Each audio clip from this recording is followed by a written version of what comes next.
Maubra kita sa makdos mga kaludi.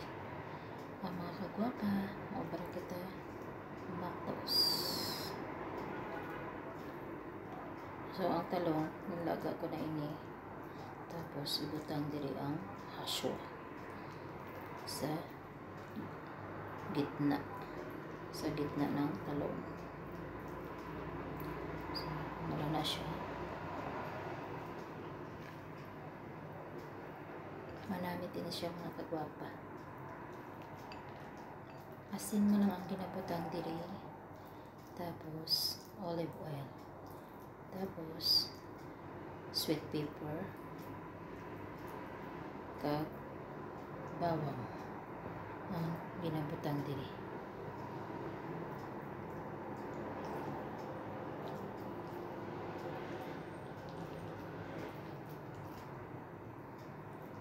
Bawang. Wala na siya. Tapos butangan mo sa olive oil. Tapos ang ginasabaw siniman, pag ibutang mo na sa garapon, olive oil tanan.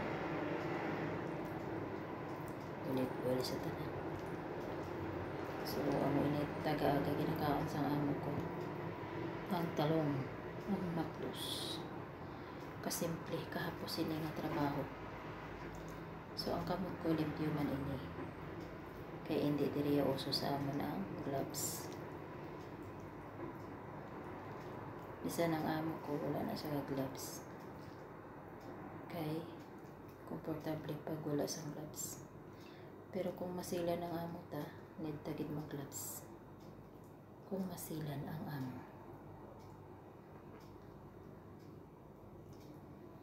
Pero syempre, make sure mo man nga limpyo ang imo nga kamot. Syempre pagkaon ini.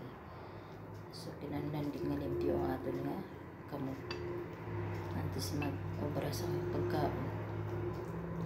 Kit pagkaon ini siya mga kagwapa. Okay sa aloti, sa mga kagwapa. Naanad ako abiloti mo. Susubong, ginisdan ko kagwapa naman. Para gwapa tanan ang nagalantaw kagwapo. No. Wala na siya. Mahapos trabaho. Mahapos. Tapos ko na.